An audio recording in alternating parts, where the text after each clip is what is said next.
A comunidade Narrações Imersivas acaba de chegar. Torne-se membro e tenha acesso a todos os nossos livros, sem interrupções ou propagandas. E em formato de MP3, ouça diretamente da nossa plataforma no Hotmart. Por menos de uma Coca-Cola por mês, você assina nossa comunidade e apoia diretamente nosso trabalho. Não perca mais tempo e venha curtir mais uma forma de ouvir Narrações Imersivas. Link para assinar a comunidade na descrição ou no primeiro comentário fixado. Fique agora com mais um episódio imersivo.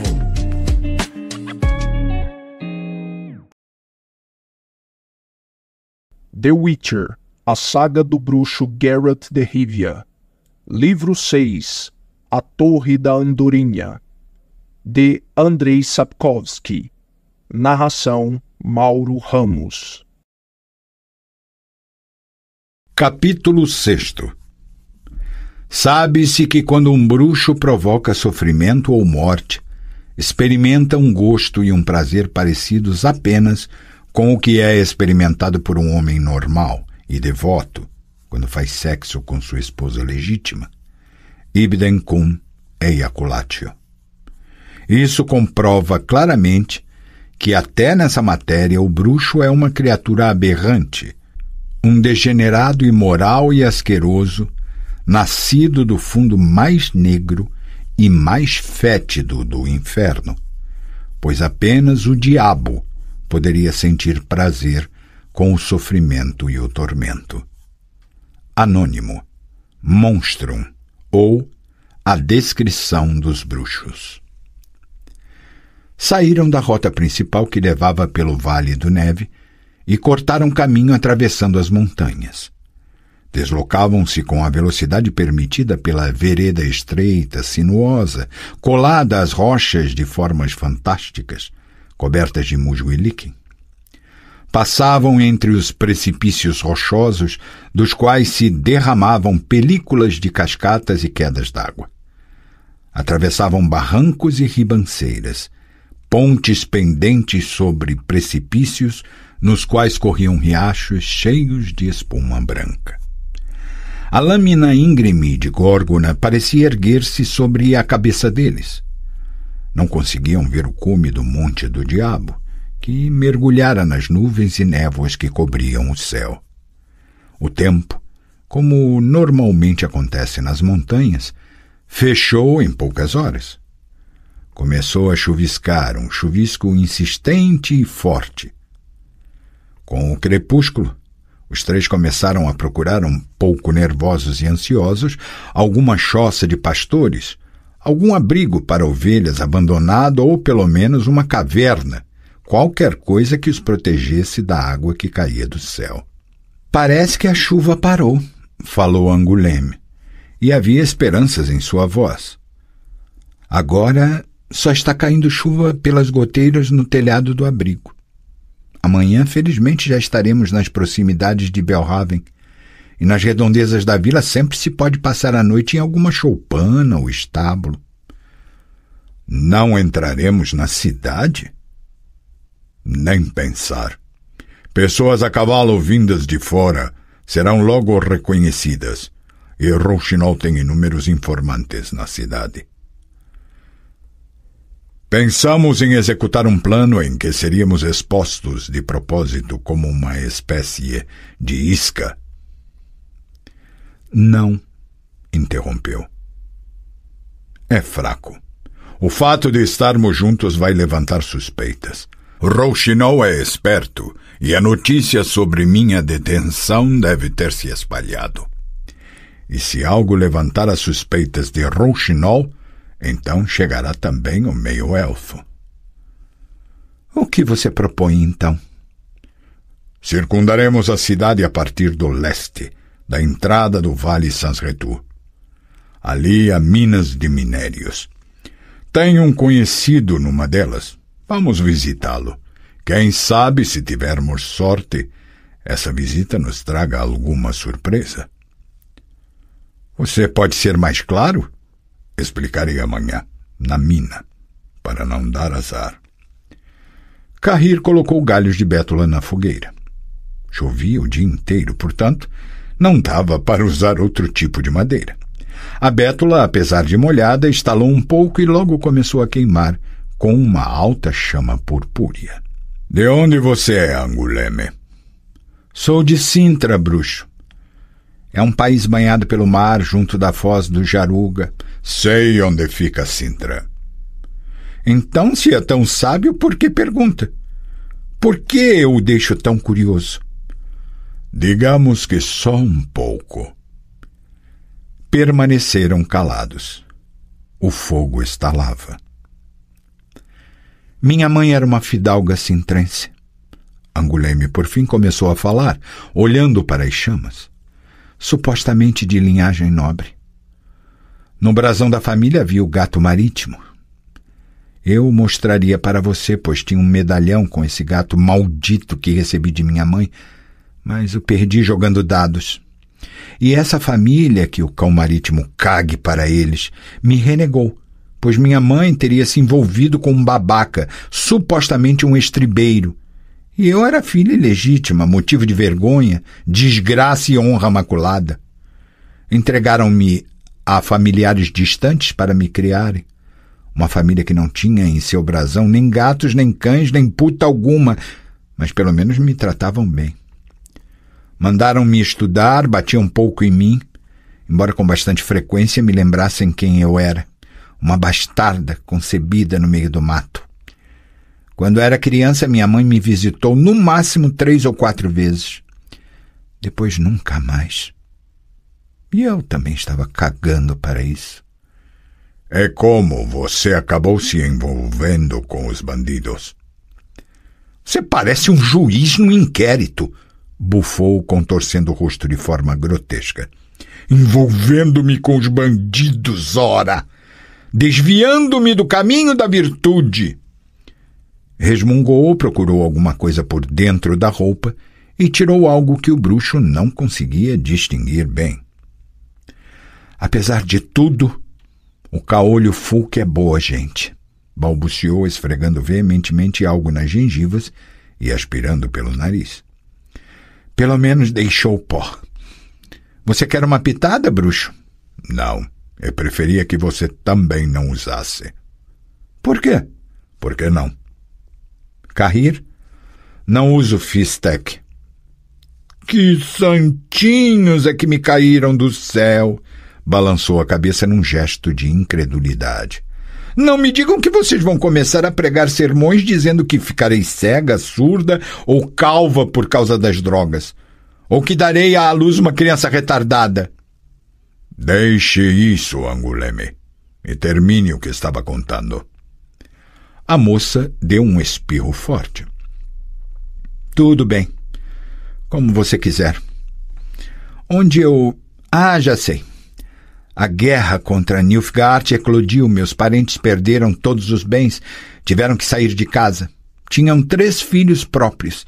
E eu virei um peso, então me deixaram num orfanato de uns sacerdotes que ficava junto de um templo.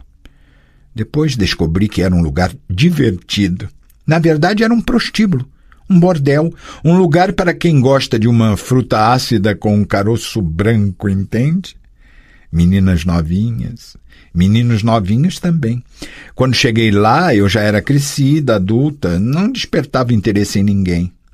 Surpreendentemente, ficou corada, o que deu para notar à luz da fogueira. Quase em ninguém, acrescentou com os dentes cerrados. Quantos anos você tinha? 15. Conheci lá uma menina e 5 meninos da minha idade e um pouco mais velhos. E logo nos demos bem. De qualquer forma, conhecíamos as lendas e histórias contadas sobre Dei o Louco, Barba Negra, Irmãos Cassini. Queríamos seguir o mesmo caminho, ter liberdade, fazer farra. Prometemos a nós mesmos que não daríamos o cu a uns nojentos só porque nos alimentavam 2 vezes por dia. Cuidado com o vocabulário, Anguleme. Não exagere. A garota pigarreou longamente e lançou uma cusparada para dentro da fogueira. Até parece que você é um santinho. Tudo bem. Vou direto ao ponto porque não estou a fim de falar. Achamos facas na cozinha do orfanato. Foi preciso afiá-las numa pedra e depois num cinto. Transformamos as pernas roliças da cadeira de carvalho em tacos. Precisávamos apenas de cavalos e dinheiro. Então, esperamos chegar 2 fregueses, uns velhacos tarados de uns 40 anos. Chegaram, sentaram-se, tomaram um vinho e, como de costume, esperaram até que os sacerdotes amarrassem uma pirralha escolhida a um curioso móvel especial. Mas não fornicaram naquele dia. Anguleme. Tudo bem. Indo direto ao ponto. Demos porrada e matamos esses 2 velhos tarados, os 3 sacerdotes e o pajem, o único que não fugiu e que tentou defender os cavalos. O administrador do templo, que não queria nos entregar as chaves do cofre, foi submetido a torturas com fogo até se render. Poupamos sua vida, pois era um velhinho simpático, sempre gentil e bom, e seguimos para a bandidagem, para as estradas. Nossa sorte variava bastante. Às vezes ganhávamos, às vezes perdíamos, ora batíamos, ora apanhávamos bastante. Passamos fome, mas havia também dias de fartura. Mesmo assim, em geral, a fome era o pão nosso de cada dia. Caralho, comi tudo que rastejava e que dava para caçar. E das coisas que voavam, uma vez comi até uma pipa, porque havia sido montada com cola feita à base de farinha. Ficou calada e passou as mãos impetuosamente em seu cabelo clarinho, cor de palha. Ei, são coisas do passado. Só vou lhes dizer uma coisa. Do grupo que fugiu comigo do orfanato, ninguém está vivo. Os 2 últimos, Owen e Abel, foram mortos há poucos dias pelos capangas do Sr. Fulco. Abel se entregou, que nem eu, mas o mataram mesmo assim, embora tivesse baixado a espada. Quanto a mim, me pouparam, mas não pense que tenha sido por piedade. Já estavam me posicionando deitada em cruz quando chegou um oficial que interrompeu a diversão. E foi você que me salvou do cadafalso. Ficou em silêncio por um momento. Bruxo. Diga. Eu sei agradecer. Se você quiser, como? Eu vou ver como estão os cavalos, disse Carrir rapidamente e levantou-se, cobrindo-se com a capa. Vou dar uma volta nas redondezas. A moça espirrou, fungou e pigarreou. Não diga nada, Anguleme. Avisou-a realmente zangado, envergonhado e confuso. Não diga nada. Pigarreou de novo.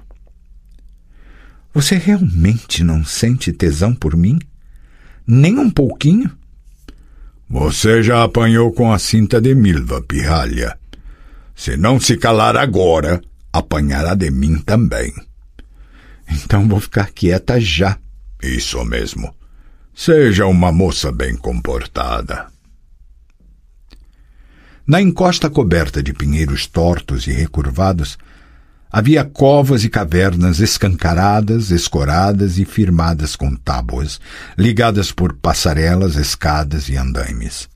Plataformas apoiadas em postes que se cruzavam saíam para fora das covas. Sobre algumas delas, pessoas apressadas puxavam carrinhos de mão e carretas. O conteúdo dos carrinhos e carretas, que à primeira vista parecia ser terra suja e pedregosa, era jogado das plataformas em um enorme fosso quadrado. Ou, então, em um complexo de fossos de tamanho cada vez menor, separados por tábuas. Uma corrente de água contínua e ruidosa, canalizada desde a colina no bosque por meio de calhas de madeira apoiadas em cavaletes baixos, atravessava aquele complexo. E do mesmo jeito essa água era retirada para baixo, para o precipício. Anguleme desceu do cavalo com um gesto, avisou Geralt e Carrir, indicando que fizessem o mesmo. Deixaram os corcéis junto da cerca e dirigiram-se para as edificações, andando na lama junto das calhas e dos canos vazantes. Lixiviação do minério de ferro, falou Angoulême, apontando para o aparelho. Dali, dos poços de extração da mina, retira-se o material, depois coloca-se nos fossos e lava-se com a água proveniente do riacho. Deposita-se o minério nos crivos e de lá retira-se o produto. Nas redondezas de Belhaven existem muitas minas e aparelhos como esses. E o minério é transportado para os vales, para Magturga, onde há forjas e aciarias, pois lá há mais florestas. E para fundir ferro é preciso ter madeira. Obrigado pela aula, interrompeu a Geralt em tom ácido. Eu já vi em minha vida algumas minas e sei o que é necessário para a fundição. Quando você finalmente vai nos revelar para que viemos até aqui? Para conversar com um conhecido meu que é capataz da mina. Venham comigo. Ah, estou vendo. Ali, perto da carpintaria. Vamos. É aquele anão? Sim, chama-se Golan Drozdek. Como já disse, é o capataz de mina aqui. Você já disse. Mas não nos informou o que quer conversar com ele. Olhem para seus sapatos. Geralt e Cahir obedeceram e olharam para seus calçados, imundos de uma lama de estranha cor avermelhada. Durante a conversa com Rouxinol, o meio-elfo que estamos procurando, Angoulême antecipou as perguntas, tinha a mesma laminha vermelhinha nas botas. Entendem? Agora sim. E o anão? Nem se atrevam a abrir a boca para falar com ele. Eu vou me encarregar da conversa. Ele precisa achar que vocês são do tipo que dá porrada. Façam cara de maus. Não precisaram fazer cara especial. Alguns mineiros que olhavam para eles rapidamente desviavam o olhar. Outros ficaram estarrecidos, literalmente com a boca aberta. Os que estavam no caminho saíam às pressas. Geralt imaginava por quê. Em seu rosto, e no de Cahir também, ainda se viam hematomas, equimoses, cortes e inchaço, rastros pitorescos da briga entre os dois e da surra que Milva lhes deu. Pareciam, então, sujeitos que gostavam de dar porrada um no outro e que não precisavam de muita provocação para dar uma sova em terceiros. O anão conhecido de Angoulême estava parado ao pé do edifício com o cartaz Carpintaria e pintava algo num quadro montado com 2 tábuas aplainadas. Viu que estavam se aproximando, pôs de lado o pincel e o balde com a tinta e olhou desconfiado. Repentinamente em sua fisionomia, marcada pela barba manchada, surgiu uma expressão de profundo assombro. Angoulême? E aí, Drozdek? É você? O anão abriu a boca barbuda. É você mesmo? Não, não sou eu. É o recém-ressurrecto profeta Lebioda. Faça mais uma pergunta, Golan. Uma mais inteligente, para variar. Não deboche, Clara. Eu não esperava vê-la mais. Há 5 dias Mulika esteve aqui. Disse que a pegaram e empalaram em Riedbrunn. Jurou que era verdade. Contudo, se aprende. A moça deu de ombros. Se Mulika pedir dinheiro emprestado e jurar que o devolverá, então você já sabe quanto valem seus juramentos. Eu já sabia antes, respondeu o anão, piscando os olhos rapidamente e mexendo o nariz como um coelho. Eu não lhe emprestaria nem um shilling, mesmo que ele se cagasse todo aqui ou comesse terra. Mas, eita, estou contente, realmente contente de vê-la viva e com boa saúde. Talvez você possa até pagar a dívida que tem comigo, hein? Talvez, quem sabe. E quem são esses caras que a acompanham, Clara? Bons companheiros. Eita, que carinhas borrachudas, hein? E para onde os deuses a guiam?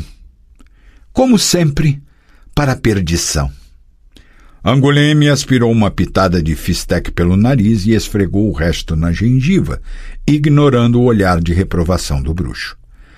Vai dar uma fungadinha, Golan? Mas é claro, né? O anão estendeu a mão e aspirou a pitadinha do narcótico. Para ser sincera, continuou a moça, quero ir até Belhaven. Você por acaso não sabe se Rouxinol está por lá com sua rança? Golan Drozdek inclinou a cabeça para o lado.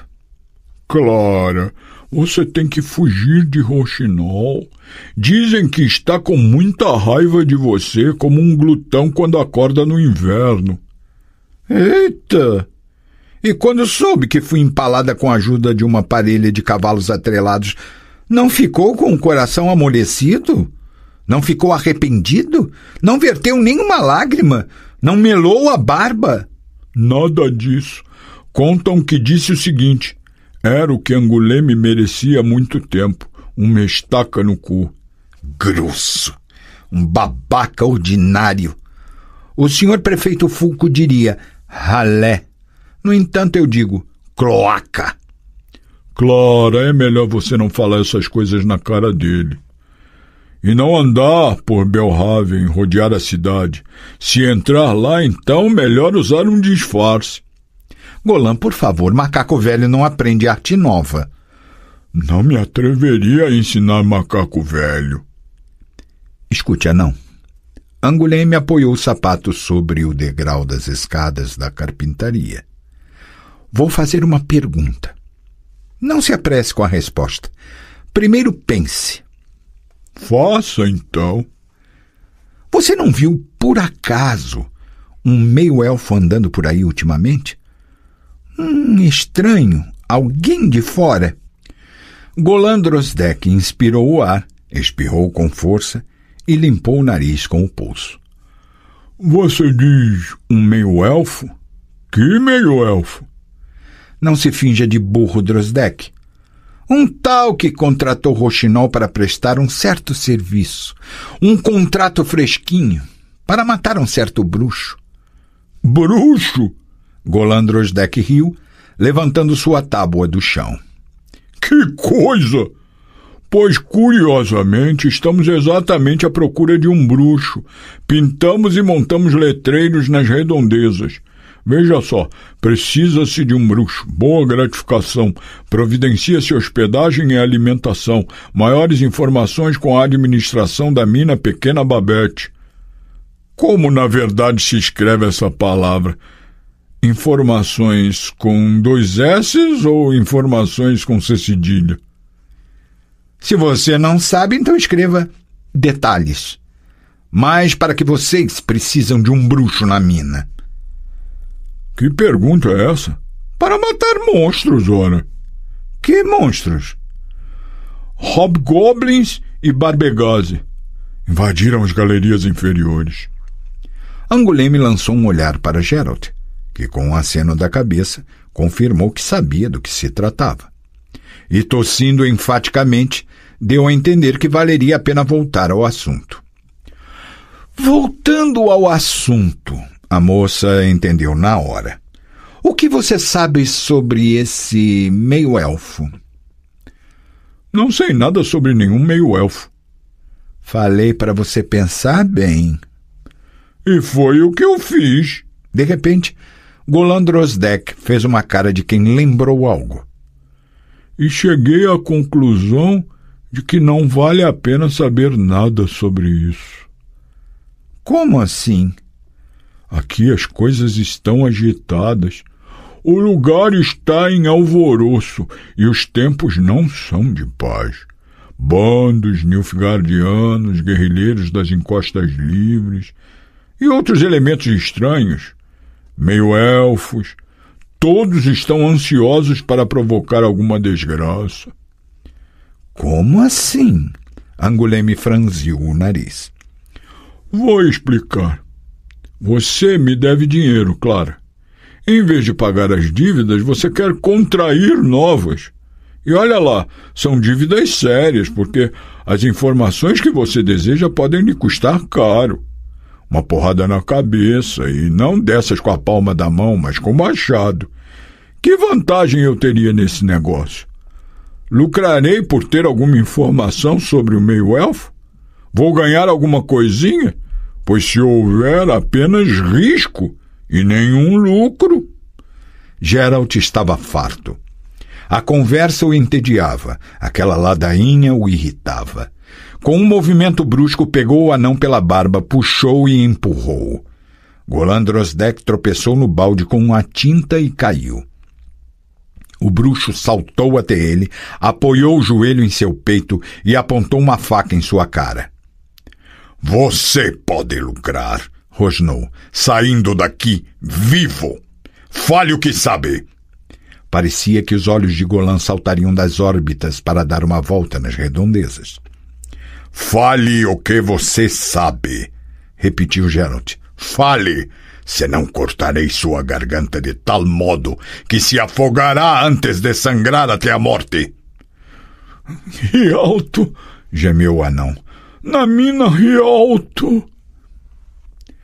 A mina subterrânea Rialto não era muito diferente da pequena Babette, assim como das outras escavações de minérios e minas a céu aberto, pelas quais Angoulême, Geralt e Carrir passaram pelo caminho, e que se chamavam Manifesto Outonal, Minério Velho, Minério Novo, Minério Júlia, Celestina, Assunto Comum, Buraco de Sorte.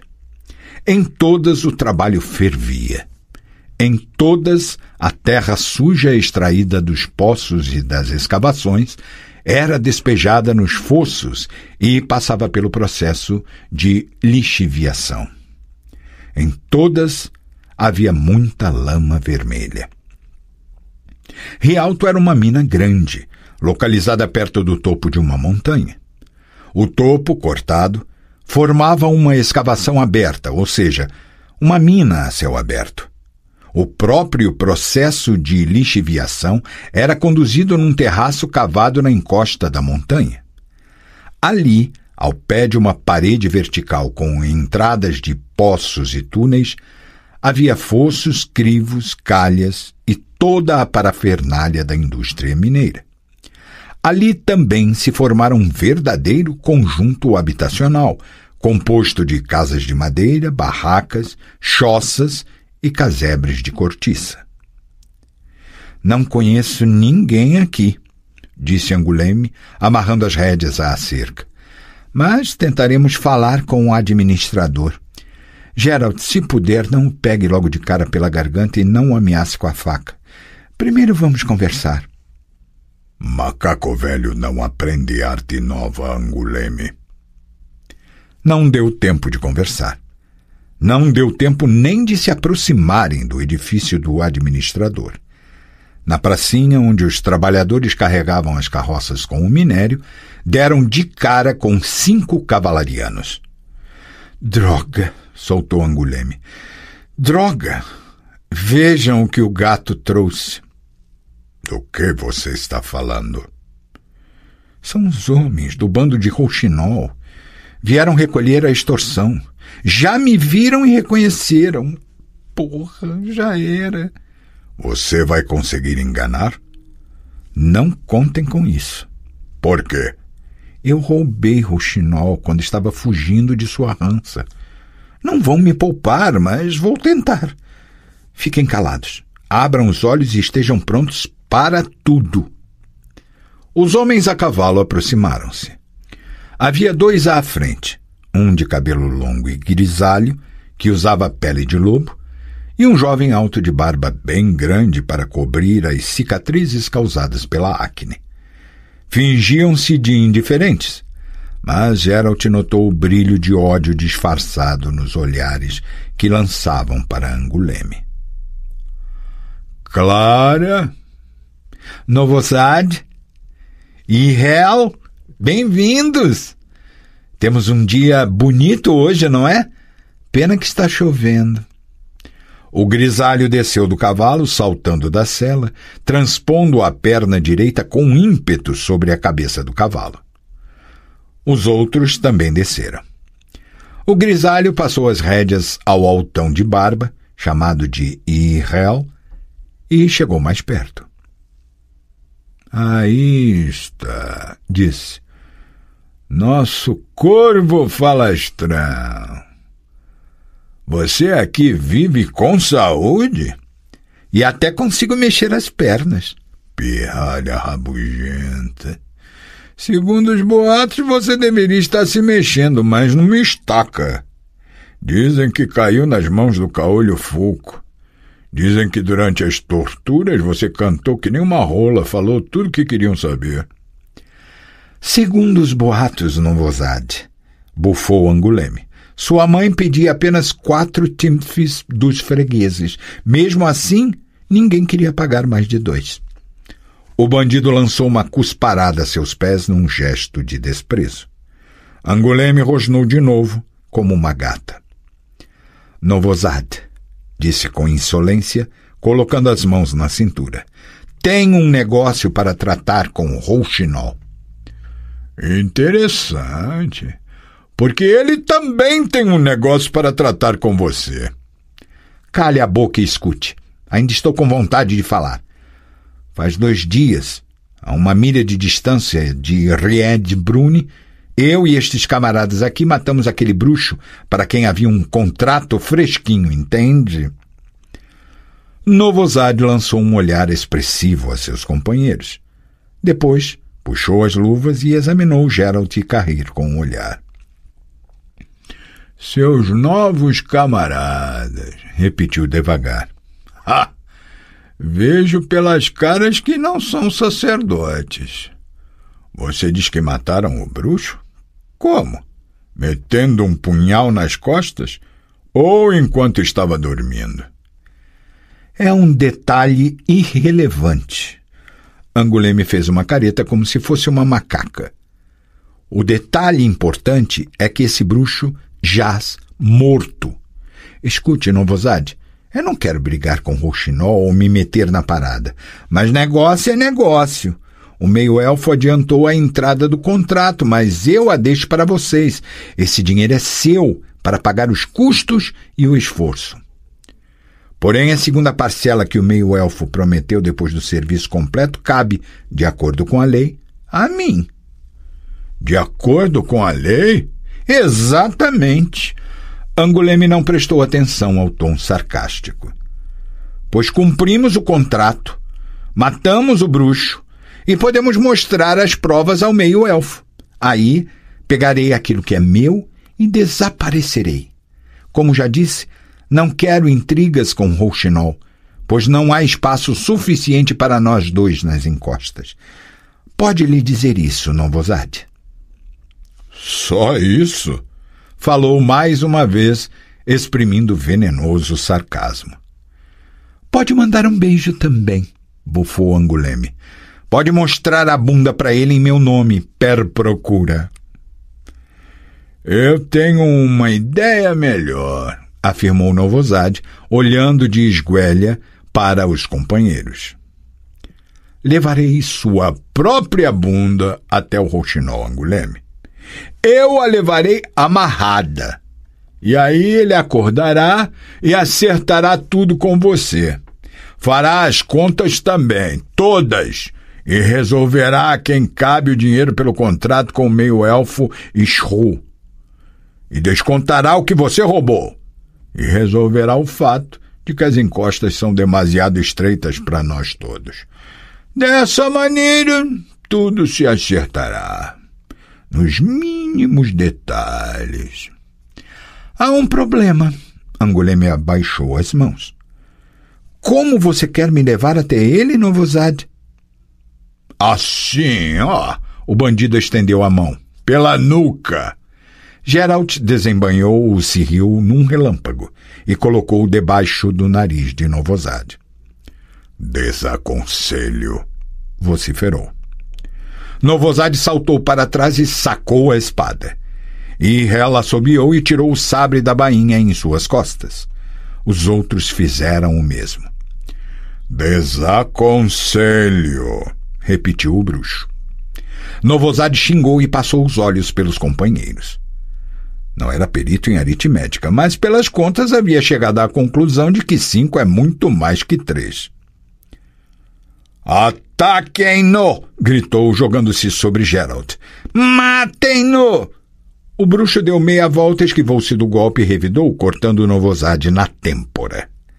Antes que ele caísse, Anguleme abaixou-se num lance curto, a faca zuniu no ar e Hel, que estava atacando, cambaleou. O cabo de ossos saltava debaixo de seu queixo. O bandido soltou o sabre com as 2 mãos, arrancou a faca de seu pescoço, xingou, vomitando sangue. Anguleme saltou, chutando seu peito e derrubando-o no chão. Geralt estraçalhou o outro bandido. Cahir matou o seguinte e algo parecido com uma porção de melancia se soltou do crânio do patife sob o golpe poderoso da espada nilfgaardiana. O último bandido fugiu, saltou até o cavalo. Cahir arremessou a espada para cima, segurou a lâmina e lançou-a feito um dardo, acertando-o exatamente entre as escápulas.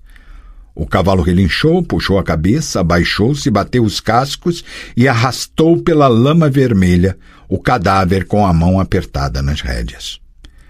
Tudo durou menos de 5 batimentos cardíacos. «Gente!» alguém gritou por entre as edificações. «Gente! Socorro! Assassinato! Assassinato! Estão assassinando!» «Exército! Chamem o exército!» gritou outro mineiro, afastando as crianças que, como todas as crianças de qualquer lugar no mundo, surgiram ninguém sabe de onde para olhar e vaguear por entre as pernas dos presentes. «Alguém corra chamar o exército!» Anguleme levantou sua faca, limpou e embanhou-a. «Que corra sim!» gritou de volta, olhando para os lados. «Vocês, mineiros, são cegos ou quê? Foi autodefesa! Eles nos assaltaram, canalhas! Por acaso não os conhecem? Foi pouco o mal que lhes causaram? Foi pouca a extorsão que praticaram?» Espirrou com força. Depois arrancou um saquetel do cinto de Novosad, que agonizava em tremores. Debruçou-se sobre Hel. «Anguleme.» «O quê?» «Deixe.» «E por quê? É a recompensa. Você tem dinheiro sobrando?» «Anguleme.» «Ei, vocês!» De repente, ressoou uma voz melodiosa. «Venham até aqui!» Na porta escancarada do barracão que servia de armazém das ferramentas havia 3 homens. 2 eram uns fortões de cabelo curto, testa pequena e, com certeza, inteligência limitada. O terceiro, o que gritou, era um vistoso homem extremamente alto, de cabelo escuro. «Ouvi sem querer a conversa que antecedeu o ocorrido», falou o homem. «Não acreditei muito no assassinato do bruxo. Pensei que se tratasse apenas de conversa fiada. Agora já mudei de ideia. Entrem aqui no barracão.» Anguleme inspirou forte. Olhou para o bruxo e acenou com a cabeça, num gesto que quase passou despercebido. O homem era um meio-elfo. O meio-elfo Shirru era alto, ultrapassava tranquilamente a altura de 6 pés. Seu longo cabelo escuro estava preso num rabo de cavalo que lhe caía sobre as costas. Seus grandes olhos meio verdes, meio dourados e amendoados, como os de um gato, revelavam sangue mestiço. «Então foram vocês que mataram o bruxo», repetiu, lançando um sorriso pouco agradável. «Antecipando Homer Stragen no Rochinol? Interessante, realmente interessante. Vou direto ao ponto. Então é a vocês que preciso pagar os 50 florins. A segunda parcela. Stragen recebeu seus 50 de graça, então.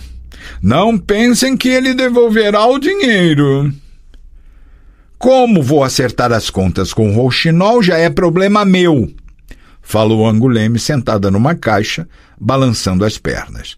O contrato relativo ao bruxo era de serviço prestado. E fomos nós que fizemos o serviço. Não foi rouxinol, fomos nós. O bruxo já foi enterrado. Seus companheiros, todos os 3, também já estão mortos, o que prova que o contrato foi cumprido. É o que vocês afirmam. E como foi? Anguleme não parava de balançar as pernas. Quando ficar velha, afirmou em seu costumeiro tom rabugento, escreverei a história de minha vida. Descreverei como isto, aquilo e todo o resto aconteceu. Precisa aguentar até lá, senhora Chihu.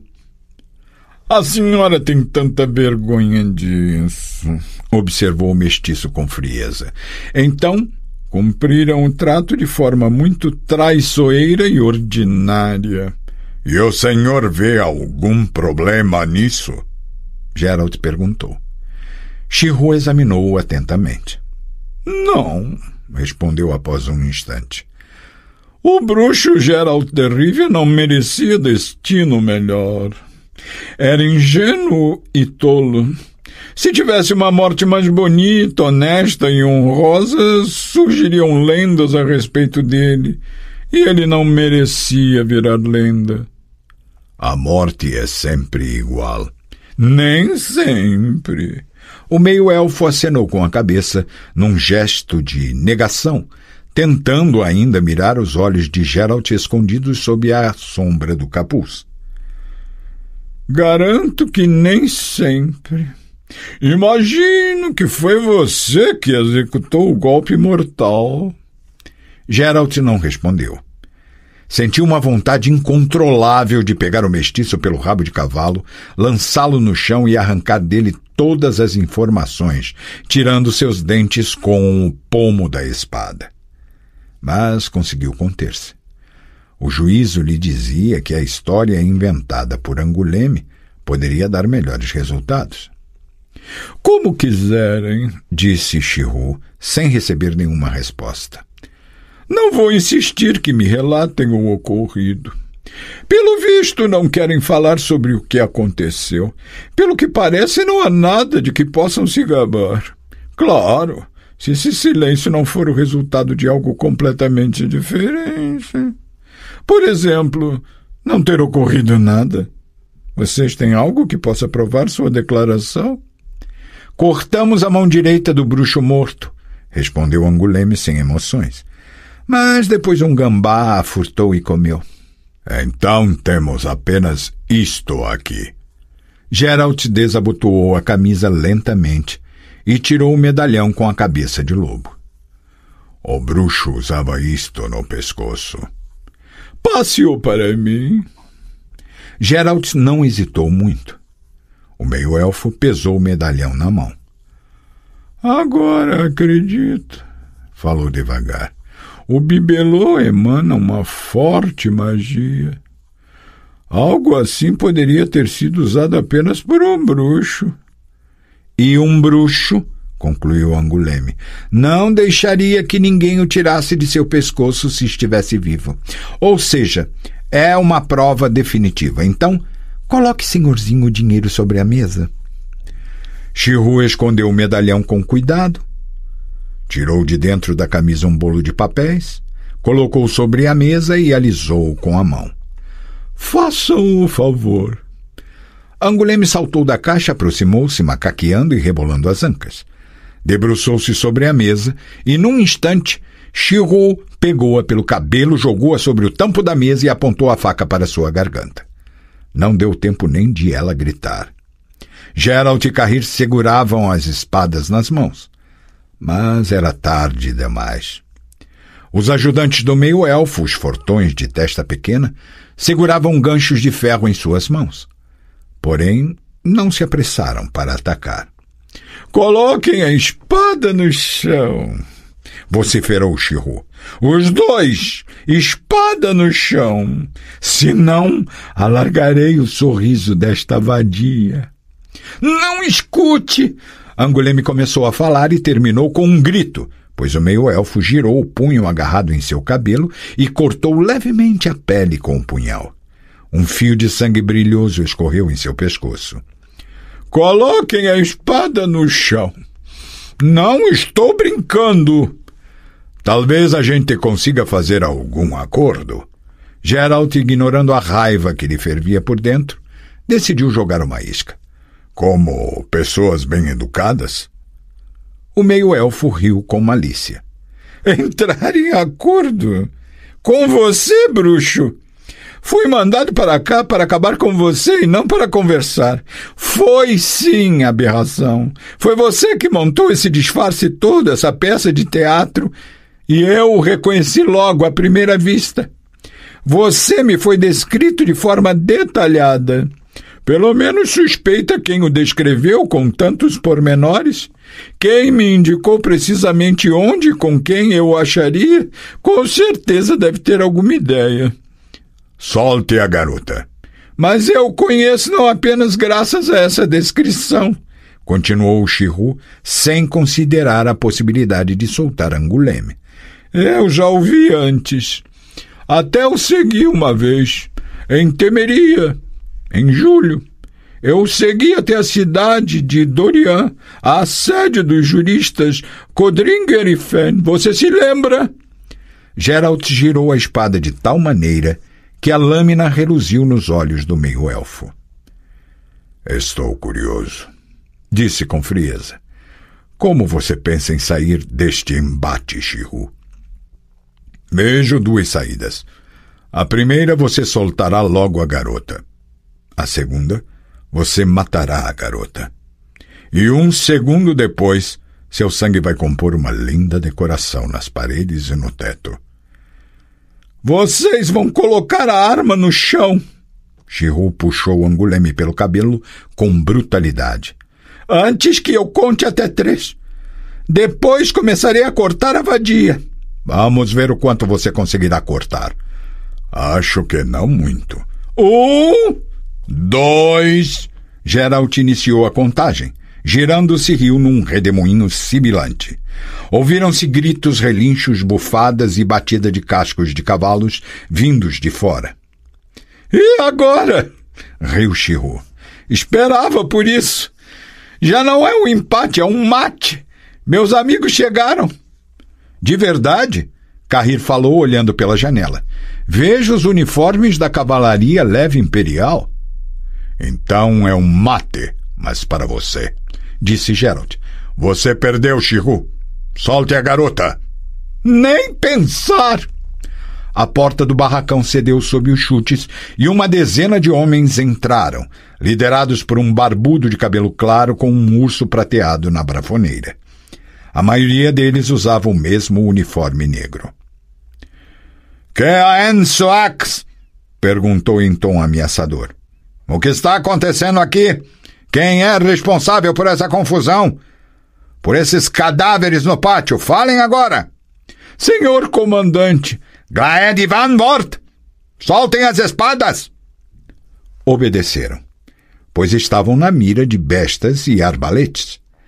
Angoulême, solta por Shirru, quis lançar-se para longe da mesa, mas de repente ficou presa nas garras de um soldado de estatura forte, com vestimenta colorida e olhos de sapo arregalados. Queria gritar, mas o soldado cobriu sua boca com o punho enluvado. Vamos dispensar o uso de violência. Geralt fez uma proposta fria ao comandante com o urso. Não somos bandidos. Que coisa! Agimos sob o consentimento e o conhecimento do Sr. Fulco Artevelde, prefeito de Riedbrunn.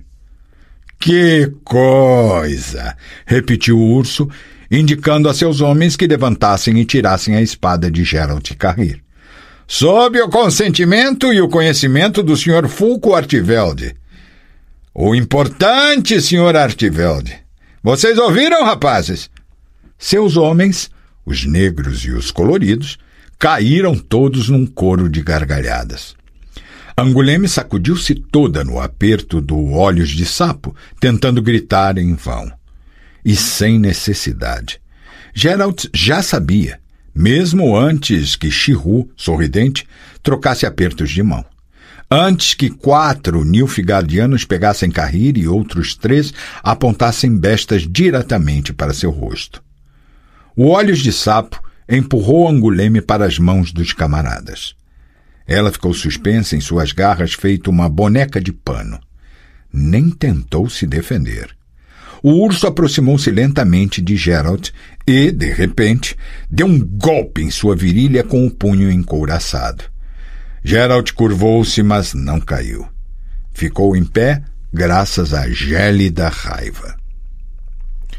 Talvez fique contente com a notícia de que não são os primeiros tolos que o caolho Fulco usou para seus próprios fins, falou o urso. O que me incomoda são os negócios lucrativos que faço aqui com o Sr. Homer Stragen, chamado por alguns de Rouxinol.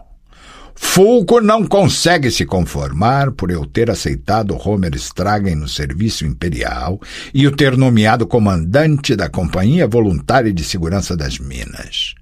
Já que não pode se vingar oficialmente, contrata vários salteadores.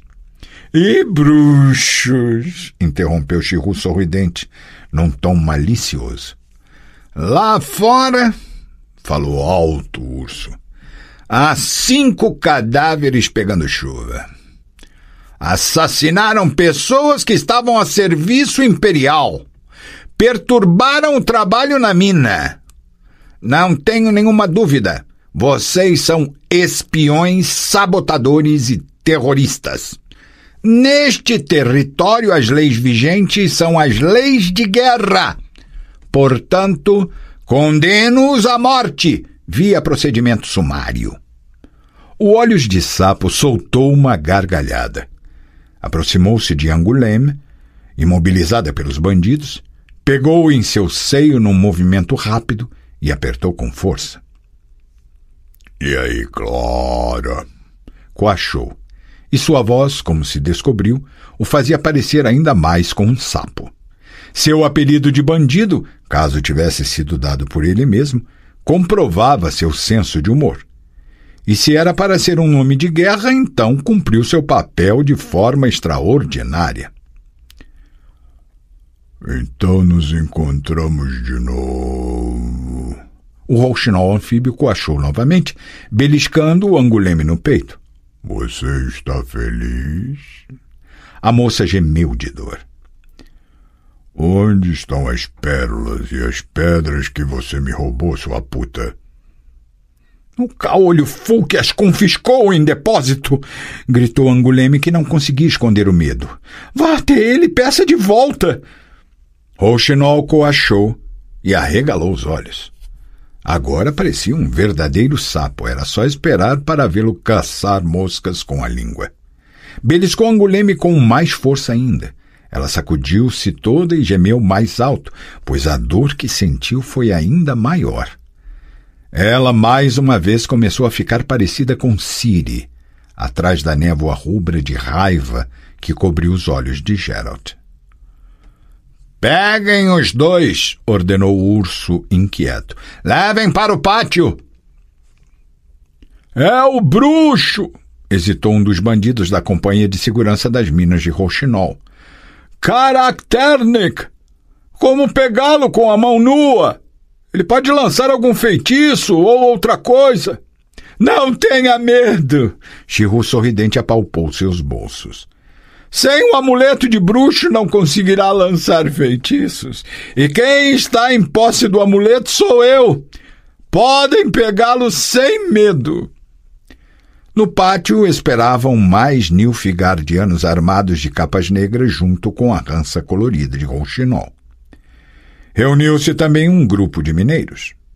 As crianças e os cachorros onipresentes rodeavam por lá também.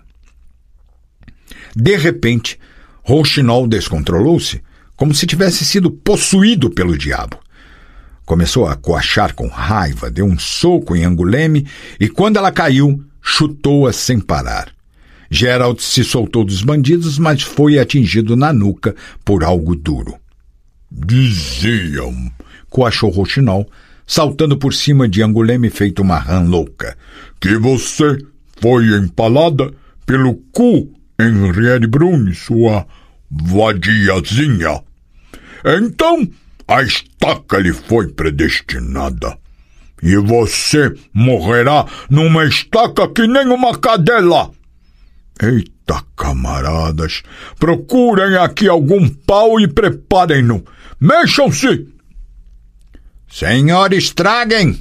Urso franziu o senho. Não vejo motivo para execuções tão longas e bestiais.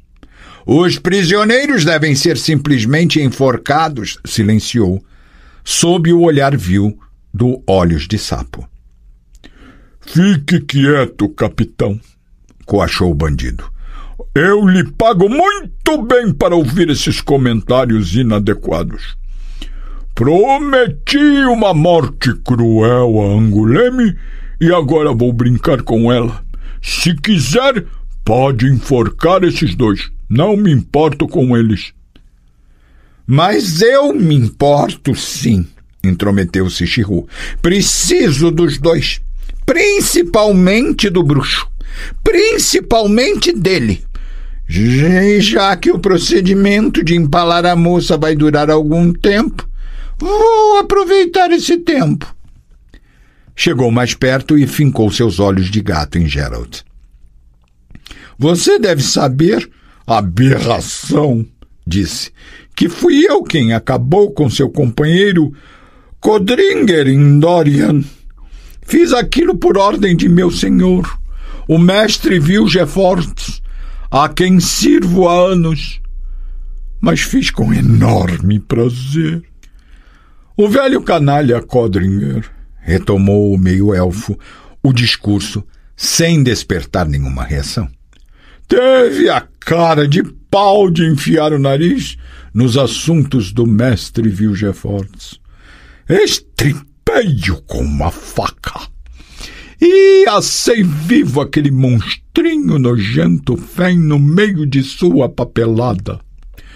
Poderia simplesmente tê-lo esfaqueado, mas dediquei um pouco de tempo e esforço para ouvi-lo gemer e gritar. E digo-lhe, gemia e gritava feito um porco num matadouro.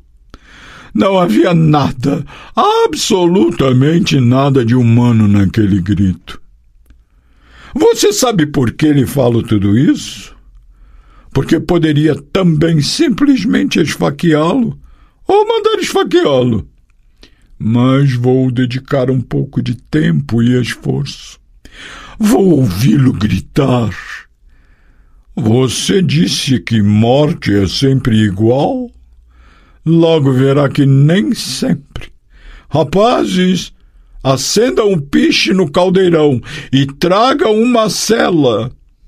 Algo se estraçalhou contra o canto do barracão, provocando um tremendo estrondo, e explodiu na hora, lançando fogo. O segundo recipiente com petróleo, Geralt reconheceu pelo cheiro, acertou diretamente o caldeirão. O terceiro estraçalhou-se junto daqueles que seguravam os cavalos. Ouviu-se um estrondo, as chamas estouraram, os cavalos entraram em pânico. Formou-se um redemoinho.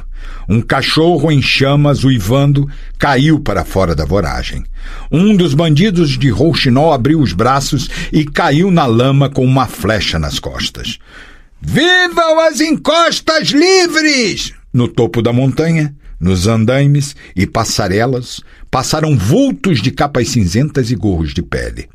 Outros projéteis de fogo caíram sobre as pessoas, os cavalos e os barracões da mina, feito fogos de artifício, que arrastavam atrás de si tranças de labaredas e fumaça. 2 acertaram a oficina, no chão coberto de serradura e cavacos de madeira. Vivam as encostas livres! Morte aos ocupantes nilfgaardianos! Zuniram flechas e setas pelo ar.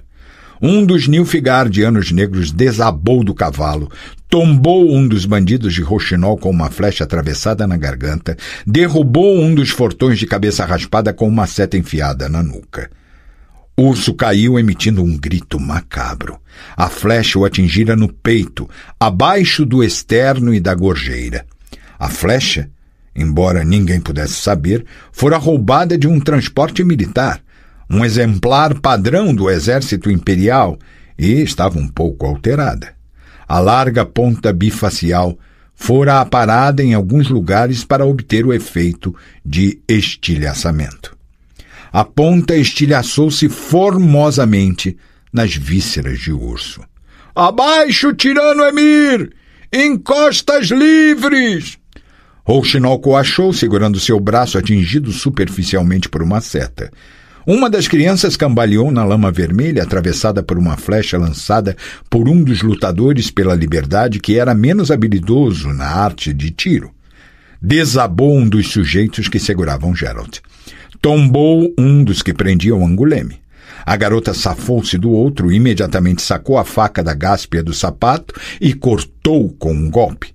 Tomada pelo fervor, não acertou a garganta de Rouxinol, entretanto, destruiu sua bochecha com maestria, quase atingindo seus dentes. Rouxinol coachou ainda mais alto e ficou de olhos ainda mais arregalados. Caiu de joelhos, jorrando sangue por entre as mãos com as quais segurava o rosto. Anguleme deu um uivo horroroso, saltou até ele para completar a obra, mas não conseguiu porque outra bomba explodiu entre ela e Rouxinol, estourando em chamas e fedorentas nuvens de fumaça. Ao redor, o fogo já crepitava e tudo foi tomado por um pandemônio de chamas. Desvairados, os cavalos relinchavam e davam coices. Os bandidos e nilfgaardianos berravam. Os mineiros corriam assustados. Uns fugiam, outros tentavam apagar o fogo nos edifícios incendiados. Geralt conseguiu levantar o cirril que Urso deixara cair. Cortou levemente a testa da mulher alta de cota de malha que se lançou como uma estrela d'alva contra Anguleme que tentava se erguer do chão. Dissecou a coxa de um nilfgaardiano que vinha correndo com um espontão e dilacerou a garganta de mais um que simplesmente atravessou seu caminho. Junto dele, um cavalo enlouquecido, queimado, que galopava à toa, derrubou e passou por cima de outra criança. "Pegue o cavalo! Pegue o cavalo!" Cahir apareceu ao seu lado e abriu espaço para os dois com golpes impetuosos da espada. Geralt não via nem ouvia. Matou outro nilfgaardiano. Procurava por Shirrú. Anguleme de joelhos pegou a besta, ergueu-a a uma distância de 3 passos e meteu uma seta na barriga do bandido da companhia de segurança das minas que a atacava. Depois levantou-se com ímpeto e agarrou-se ao cabresto do cavalo que passava ao lado. "Pegue algum, Geralt!" gritou Cahir, "e vamos embora daqui!" O bruxo dissecou mais um nilfgaardiano com um corte executado de cima, do externo até o quadril. Sacudiu a cabeça violentamente para tirar o sangue das sobrancelhas e dos cílios. "Shirrú! Onde você está, filho da mãe?" Corte, grito, gotas quentes no rosto. "Piedade!" uivou um rapaz de uniforme negro ajoelhado na lama. O bruxo hesitou. "Tenha juízo!" berrou Cahir, agarrando-o pelos ombros e sacudindo-o com força. "Tenha juízo! Você enlouqueceu!" Anguleme voltava a galope segurando outro cavalo pelas rédeas. Perseguiam-na 2 cavaleiros. Um caiu acertado pela flecha de um guerrilheiro das encostas livres. O outro foi varrido da sela pela espada de Cahir. Geralt saltou para a cela. E foi então que viu Shirrú na luz do incêndio, chamando para si os nilfgaardianos tomados por pânico. Rouxinol, que com o rosto ensanguentado parecia um troll comedor de gente, coachava e vociferava sacrilégios. Geralt berrou com raiva, virou o cavalo, rodopiou a espada. Cahir, que estava junto dele, gritou e xingou, oscilou sobre a sela e, num instante, o sangue cobriu seus olhos e seu rosto. "Geralt, ajude!" Shihu concentrou um grupo de homens em torno de si. Ralhava, ordenava que atirassem das bestas. Geralt deu um tapa na garupa do cavalo com a parte achatada da espada, pronto para um ataque suicida. Shihu tinha que morrer. O resto não tinha importância. Não importava nada. Cahir não importava. Nem Angoulême. «Geralt!» gritou Angoulême. «Ajude Cahir!» Acalmou-se e ficou com vergonha. Segurou e apoiou. Cahir limpou os olhos com a manga e o sangue logo os cobriu de novo. «Não é nada. Só uma fissura». Sua voz tremia. «Aos cavalos, bruxo! A galope atrás de Angoulême! A galope!» Um grito horrendo ressoava ao pé da montanha de onde vinha correndo uma multidão munida de picaretas, pés de cabra e machados. Eram os mineiros vindos das minas vizinhas. Buraco de sorte ou assunto comum que se apressavam para ajudar seus colegas e companheiros da mina Rialto ou de outras minas. Quem saberia? Geralt apressou o cavalo fincando nele os calcanhares. Galoparam num louco ventre à terra. Corriam sem olhar para trás, rentes aos pescoços dos cavalos. Angoulême ficou com o melhor corcel, um pequeno cavalo bandoleiro, mas ágil e de raça tártara. O cavalo de Geralt, um alazão com arreio nilfgaardiano, começou a roncar e engasgar com dificuldade de manter a cabeça reta. O cavalo de Cahir, também militar, era mais forte e mais resistente, mas dava na mesma, pois o cavaleiro é que tinha dificuldade. Balançava-se na sela, apertava as coxas de qualquer jeito e jorrava sangue em grandes quantidades sobre a crina e o pescoço do ginete. Mesmo assim, continuavam galopando. Angoulême, que fora mandada à frente, já esperava por eles na curva, no lugar onde o caminho levava para baixo, serpeando entre as rochas. «Perseguição!» arfou, espalhando a sujeira no rosto. «Vão perseguir-nos. Não nos deixarão em paz. Os mineiros viram por onde fugimos. Não deveríamos ficar na estrada. Precisamos adentrar as florestas, os ermos, despistá-los.» «Não!» protestou o bruxo, ouvindo com preocupação os sons vindos dos pulmões do cavalo. «Precisamos seguir pela estrada, pelo caminho mais fácil e mais curto até Sans-Retour.» «Por quê?»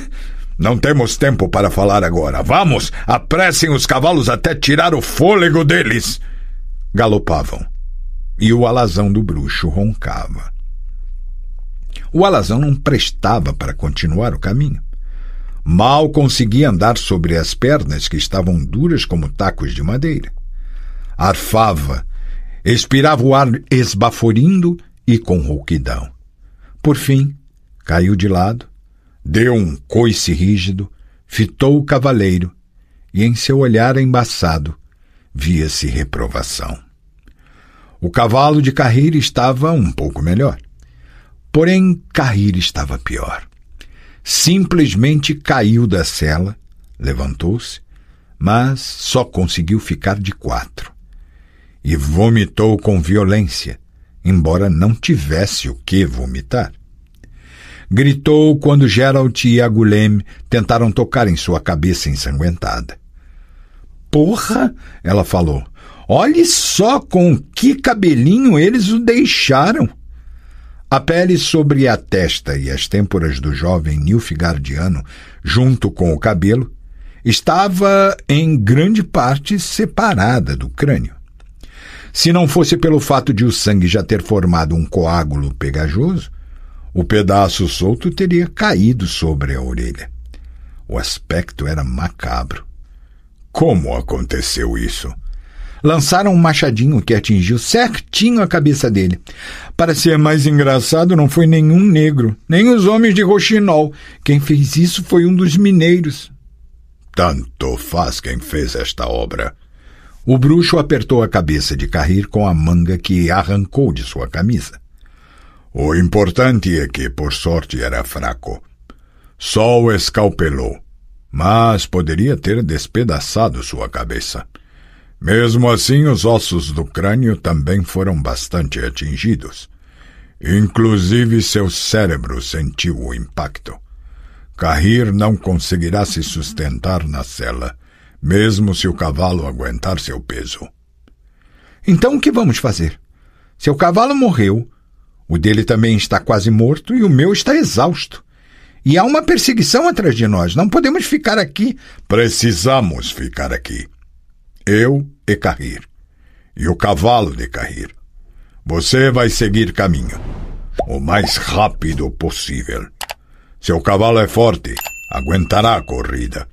Você pode forçá-lo até ficar esgotado. Angoulême, lembre que Regis, Milva e Jasquier esperam por nós em algum ponto do Vale Sans-Rentou. Não sabem de nada e podem cair nas mãos de Chirrut. Você precisa achar e avisá-los, e depois vocês 4 vão com toda a força dos cavalos até Toussaint. Ali ninguém vai persegui-los. Espero. E você, e Carrir? Angoulême mordeu os lábios. O que vai acontecer com vocês? Rouxinol não é burro. Quando vir um cavalo semi-morto, vai revirar todos os buracos nas redondezas. E você não conseguirá se afastar para muito longe com Carrir. Chirrut, pois é ele que nos persegue, irá atrás de você. Você acha? Tenho certeza. Vá.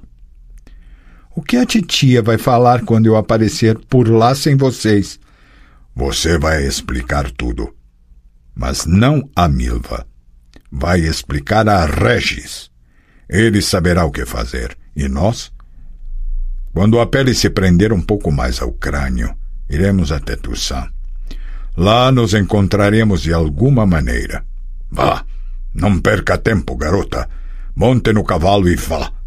Não deixe que a perseguição se aproxime demais. Não deixe que a persigam de perto e que estejam ao seu alcance. Macaco velho não aprende arte nova. Passem bem. Até logo. Até logo, Angoulême. Não se afastou muito da estrada. Não resistiu a lançar um olhar para os perseguidores. E, no fundo, não temia nenhum tipo de ação da parte deles, pois sabia que seguiriam Angoulême sem demora. Não estava enganado. Os cavaleiros que entraram no passo da montanha menos de 15 minutos depois pararam para ver o cavalo estendido no chão. Gritaram, discutiram, examinaram os arbustos à margem da estrada e, pouco tempo depois, continuaram a perseguição pela estrada. Certamente acharam que, dos 3 fugitivos, 2 montavam agora no mesmo cavalo, e se não demorassem muito, poderiam alcançá-los logo. Geralt viu que alguns dos corcéis da perseguição também não estavam bem. Entre os perseguidores havia poucas capas pretas da cavalaria leve nilfgaardiana. Dominavam os salteadores coloridos de Rouxinol.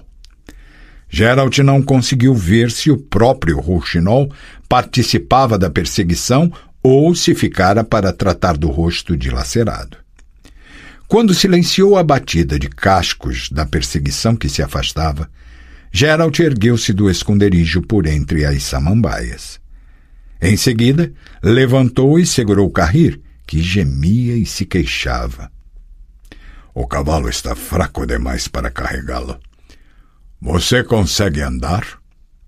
O nilfgaardiano soltou um gemido que poderia ser tanto uma confirmação como uma negação. Ou outra coisa completamente diferente. Mas conseguia dar passos. E era isso que contava. Desceram até o barranco, ao leito de um riacho. As últimas dezenas de pés da encosta íngreme e escorregadia, Carrir atravessou-as num deslize descontrolado. Rastejou até o riacho, bebeu e molhou bastante o curativo na cabeça com a água gelada. O bruxo não o apressava, respirava fundo, juntando forças. Andava riacho acima segurando Carrir e puxando o cavalo ao mesmo tempo, pisando na água rasa, tropeçando nas pedras e nos troncos derrubados. Após algum tempo, Carrir recusou-se a cooperar. Não conseguia andar, nem mexer as pernas. o bruxo simplesmente o arrastava. Não havia possibilidade de continuar assim, até porque encostas e cascatas barravam o leito do riacho. Geralt gemeu e colocou Cahir em suas costas. O cavalo puxado tampouco facilitava as coisas. Então, quando enfim saíram do barranco, o bruxo simplesmente desabou na folhagem molhada e ficou deitado, ofegante, esgotado, ao lado de Cahir, que se queixava. Permaneceu deitado por muito tempo. O joelho voltou a pulsar com uma dor insuportável. Depois de algum tempo, Cahir passou a mostrar sinais de vida e logo em seguida, para seu espanto, levantou-se xingando e segurando a cabeça. Continuaram andando. No início, Cahir andava firme. Depois, diminuiu o passo.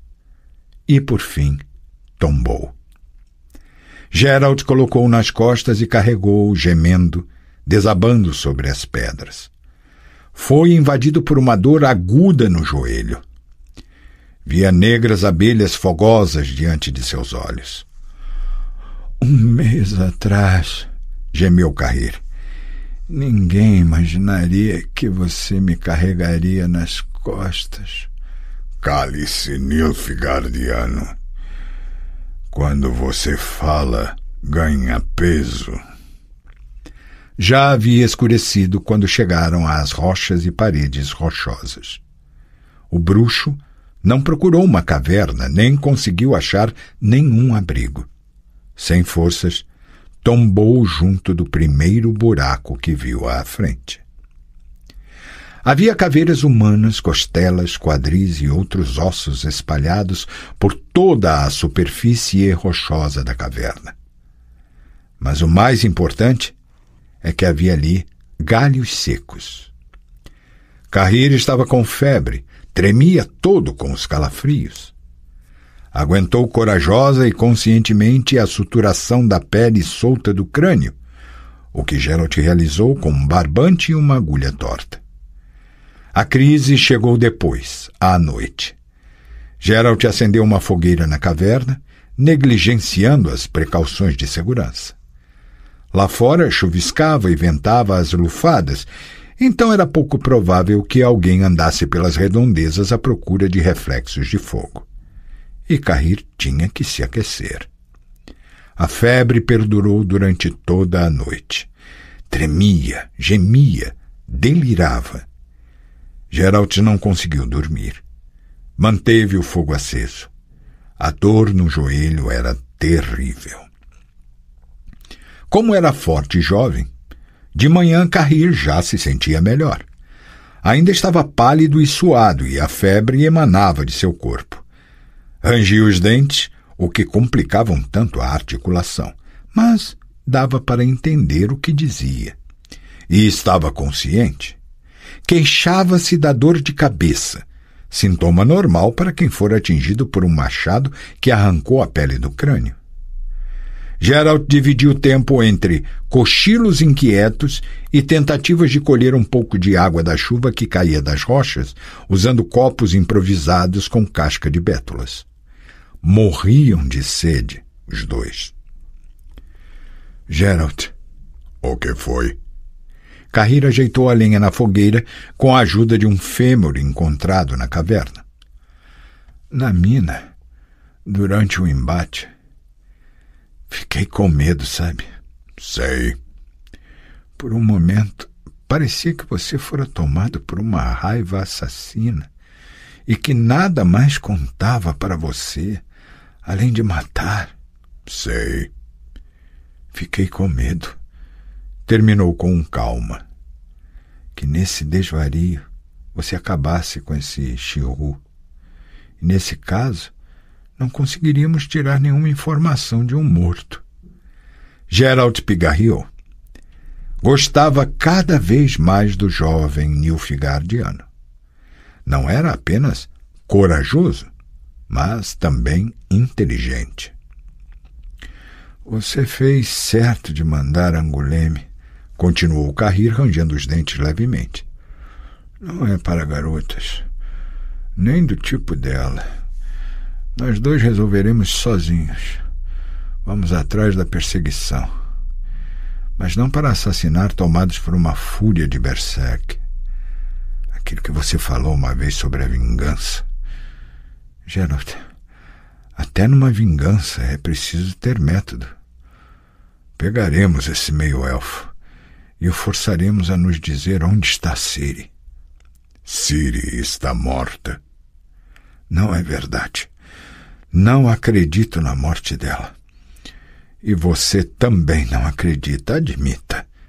Não quero acreditar. Lá fora o vento zunia. A chuva rumorejava. A caverna era aconchegante. Geralt. O que foi? Ciri está viva. Sonhei de novo. É verdade que algo fatal aconteceu no equinócio. Sim, com certeza, eu senti e vi. Mas ela está viva. Está viva, sem dúvida. Precisamos nos apressar. Não para vingar ou matar. Precisamos nos apressar para chegar até ela. Cahir, você tem razão. E você? Já não sonha mais? Sonho, falou com amargura. Mas é cada vez mais raro desde que atravessamos o Jaruga. E não me lembro dos sonhos depois de acordar. Algo se apagou em mim, Cahir. Algo se extinguiu. Algo se foi. Não é nada, Geralt. Eu vou sonhar por nós dois.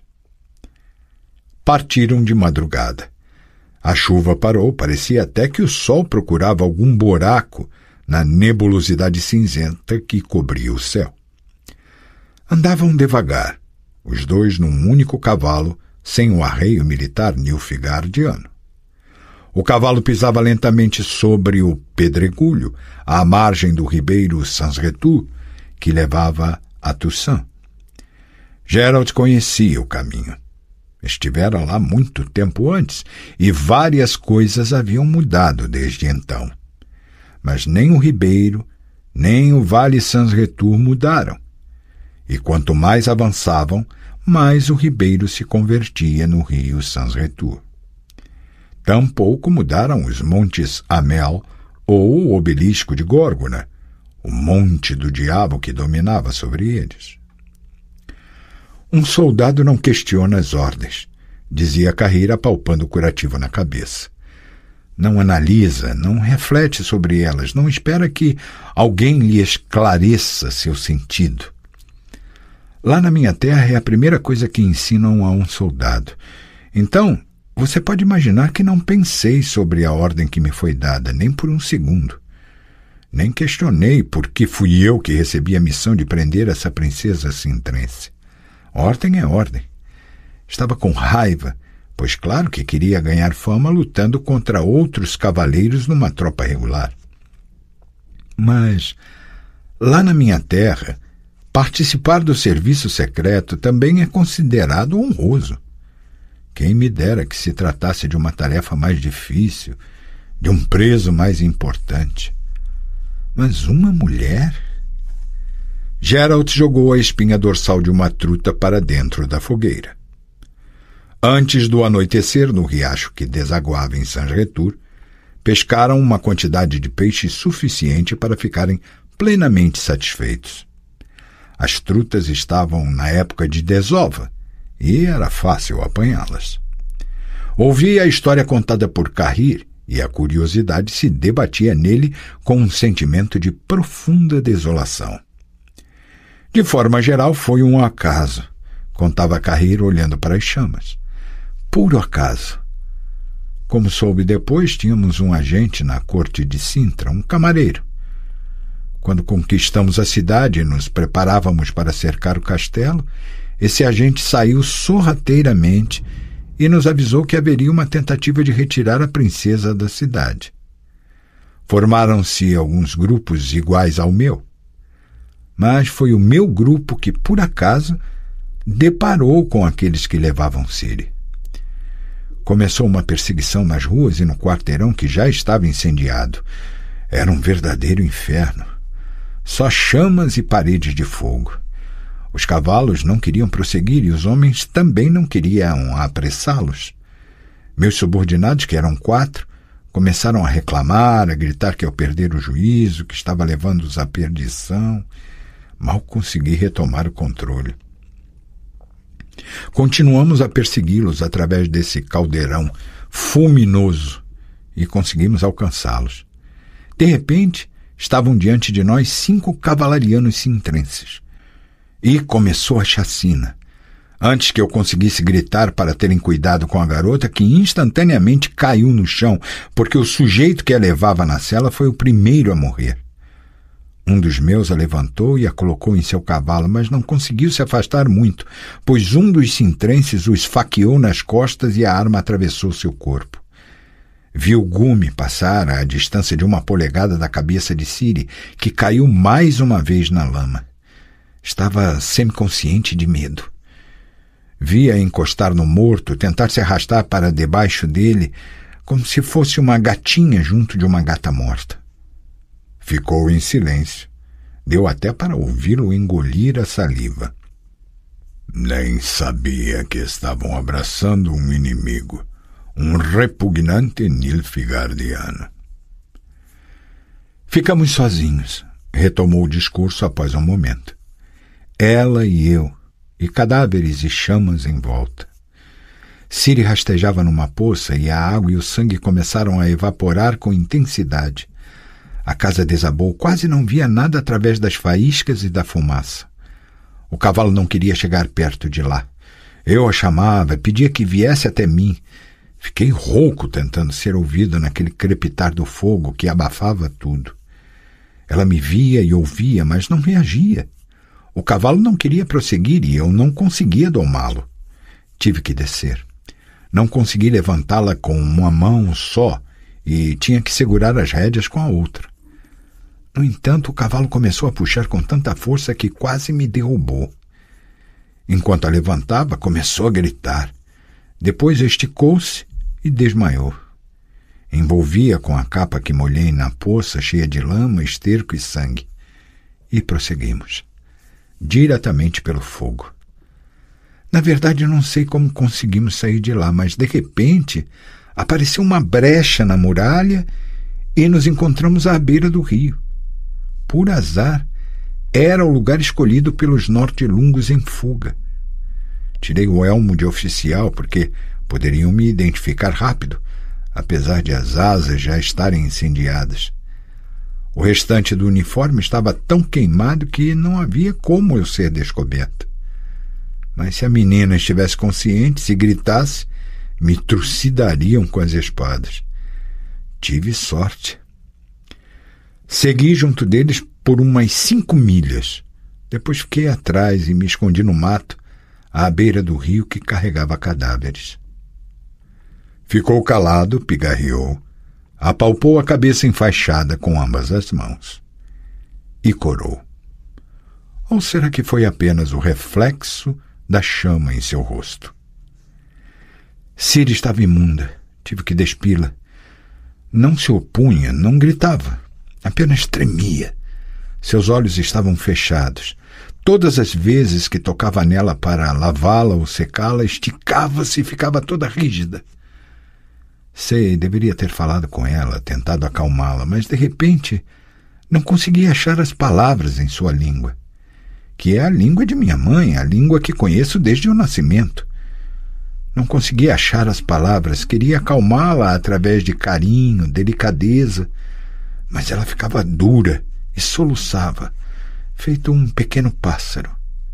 Era isso que a perseguia nos pesadelos. Gerald suspirou. Eu sei. A mim também. E o que aconteceu depois? Dormiu. E eu também, de cansaço. Quando acordei, ela já não estava lá. Não estava em canto nenhum. Não me lembro do resto. Os sujeitos que me acharam dizem que eu corria dando voltas e uivava feito lobo. Tiveram que me amarrar. Quando me acalmei, caí nas mãos do pessoal do serviço secreto, dos subordinados de Vathier de Rideau. Estavam atrás de Cirila. Queriam saber onde estava, para onde fugira, como fugira de mim, por que deixei que fugisse. E de novo, desde o início, onde estava, para onde fugira. Em cólera, gritei algo sobre o imperador, que era um gavião caçando meninas. Passei mais de 1 ano preso na cidadela por causa disso. E depois recuperei a graça do imperador porque precisavam de mim. Em Tanith, precisavam de alguém que falasse a língua comum e soubesse como era Ciri. O imperador queria que eu fosse a Tanith, e dessa vez não o decepcionasse, que trouxesse Ciri. Ficou calado por um momento. Emir me deu uma chance. Poderia ter negado, desistido da oportunidade. Isso implicaria desgraça e esquecimento definitivo, total e perpétuo. Mas poderia ter negado se quisesse. Porém, não neguei. Pois veja, Geralt, eu não conseguia me esquecer dela. Não vou mentir para você. Eu a via sempre em meus sonhos.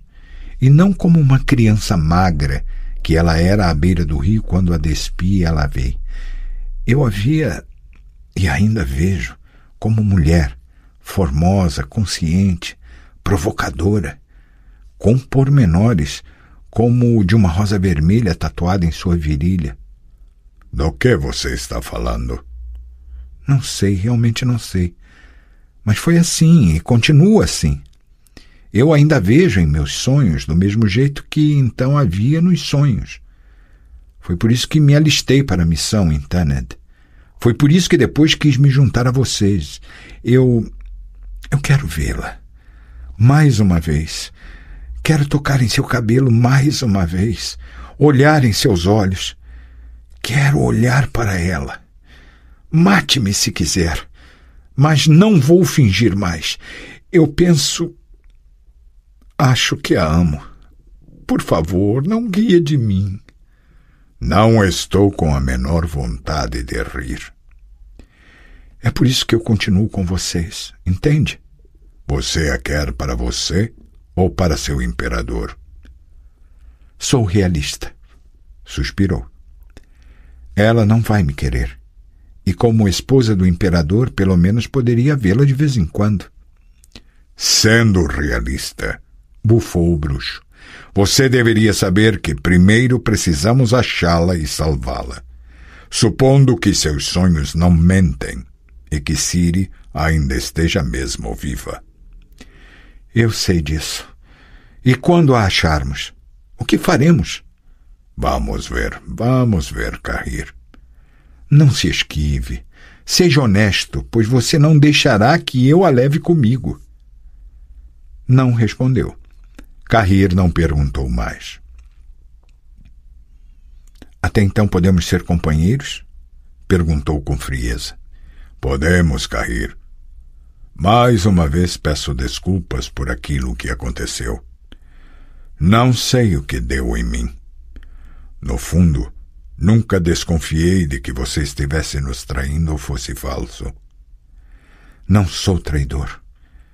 Eu nunca o trairei, bruxo.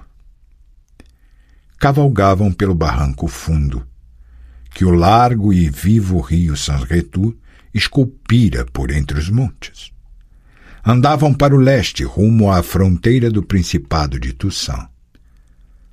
Górgona, o Monte do Diabo, erguia-se sobre eles. Precisariam elevar as cabeças para ver o seu cume, mas não elevavam. Primeiro sentiram o cheiro de fumaça. Logo em seguida viram uma fogueira e uma grelha posta sobre ela, onde se assavam filés de trutas. Junto da fogueira viram um indivíduo solitário. Pouco tempo antes, Geralt debocharia, zombaria sem piedade e consideraria um completo idiota alguém que se atrevesse a dizer que ele, bruxo, ficaria muito feliz ao ver um vampiro. Ora, disse Emiel Regis Rohelek Terzieff Godefroy com calma ajeitando a grelha. Vejam só o que o gato trouxe.